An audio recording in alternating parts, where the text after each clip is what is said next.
Hey everybody, what is up? Welcome back to Final Trade. It's that time again. We got the returned seller extra inventory back from TCGplayer, which, in case you don't know what this is, when you are a direct seller on TCGplayer, they sell cards on your behalf. You replenish those cards back to the warehouse in Syracuse, and when they receive your replenishment cards back to replace what they've already sold on your behalf, they will inspect the cards that you sent in, and sometimes they find problems. Those problems can be things like you sent a card they didn't ask for, or the card you sent was not the proper variant, or you sent a card and it was damaged below the level you were supposed to send it in at. So if you owed them a near mint card and you sent a light play, they will pull that out, they hold it aside, and you can request to get these back when you want, or you can wait, and if they've gone at least, I think it's 90 days, maybe 120 days since they sent you back your extra inventory, then they will just go ahead and send it back to you for free with this little statement that talks about why. And so these are always interesting to go over. I find for the most part that I end up agreeing with them. You can read that if you want. And the weird thing is they will send this list, and not every card is on there that they send you back. So I'm seeing a couple already, extra quantity, so I apparently counted wrong. I didn't owe them that card. It's also possible that I was supposed to send them something like the borderless version of Fraying Line, and instead I sent them the non-bordered version. So let's see, Everybody Lives. Yeah, these Doctor Who ones are really obnoxious because Everybody Lives, this could be one of the cards that has 4 different variants. It'll have a base foil, a borderless foil, a surge foil, and a borderless surge foil. So I probably messed that up there. Criminal Past Condition, so apparently they didn't like the condition of that. Clan Crafter Extended Condition, and we will see if this is actually just 4 cards. That would make it the smallest return I've had. Wow, only 4. Huh. Okay, so Everybody Lives was extra quantity.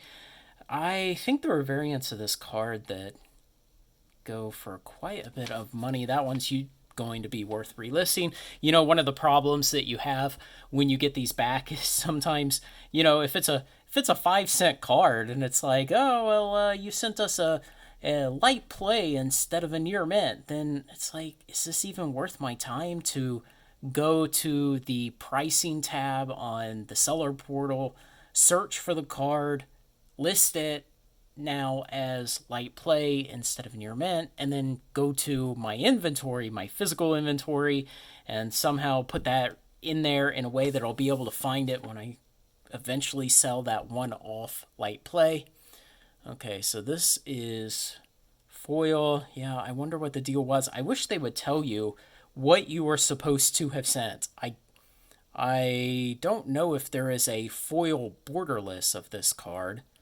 It may have been that I just miscounted. And you know, the really bad thing about that is when you miscount, let's say you sent the wrong variant.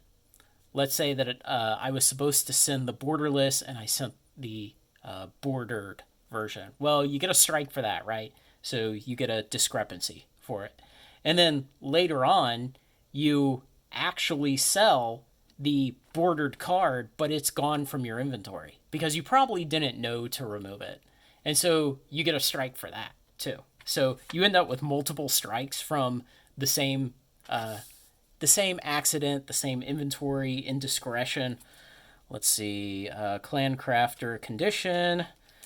Of course, just about everything I sell is, everything I sell is near mint.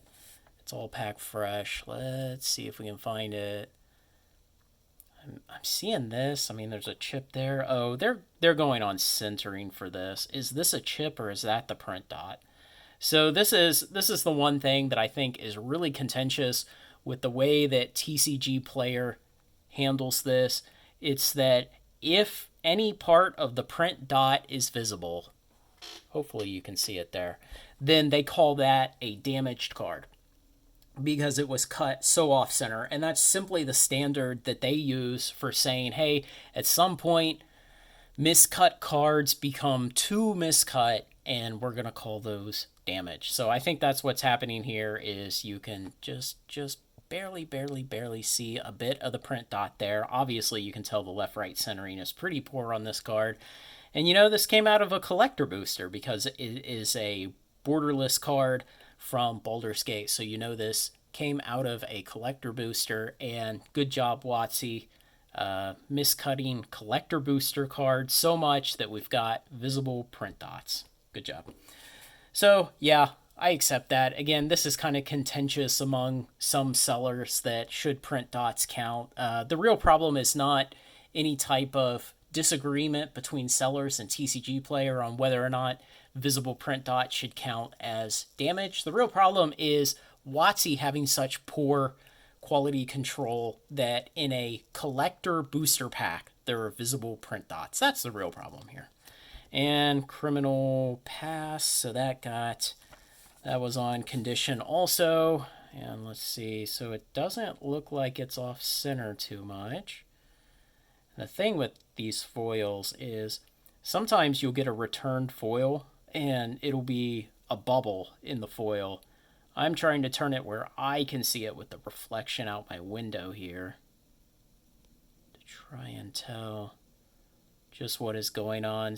Sometimes they really seem like they spend a long time under a very bright light trying to find things wrong with these cards, and sometimes it's pretty obvious. So I'm going to go ahead and reflect this for you guys so that you guys watching this can try and tell me if you see a problem. I don't see anything wrong on the back. I mean, it's miscut, but, it's kind of normal miscut. There's no visible print dot on the back. No visible print dot on the front. Let me try to get y'all that surface reflection there. Any bubbles? I don't see any bubbles in the foiling. There's this right here that could almost look like a scratch, but it's in the artwork, I believe. I think that's a detail of the artwork. As far as chips around the edges, things like that, it doesn't stand out compared to what you normally see. I don't know. Maybe they're claiming the up-down centering is egregious, but I mean, even this border doesn't, the picture border doesn't come all the way up to the edge of the card. So I really don't know. With this one, I have no idea. You know what? I'm going to stick this back in my inventory and sail it through their system again because I absolutely cannot tell what's wrong. Let me know. Put a comment down below if you can see anything wrong with this card, but I see nothing. A lot of the times when they return these cards to me, it's pretty obvious, and it's like, oh yeah, definitely that one is a damaged card or a light play or moderate play or something like that. And of course on these ones where I sent in too many cards, yeah, that's obviously an easy thing to fess up to. So only 4 cards this time and nothing really interesting. I've had a series of ancient copper dragons get held and then sent back to me. I've had at least 2, maybe 3 over time.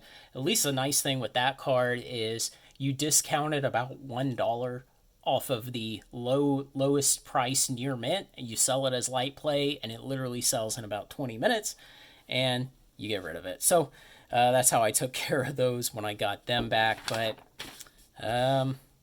so extra inventory on these 2, damaged on these 2. This one damaged, of course, because of the print dot. This one damaged because I cannot tell. All right, guys. Let me know what you think. I'll keep doing this every time I get one back. But again, it's only every 3 or 4 months that they send the cards back. And I have very, very high accuracy rates, so I don't get a lot back. Thanks to everyone who makes this content possible, especially my very generous supporters on Patreon. Like, comment, share, and subscribe, and join me on Final Trade.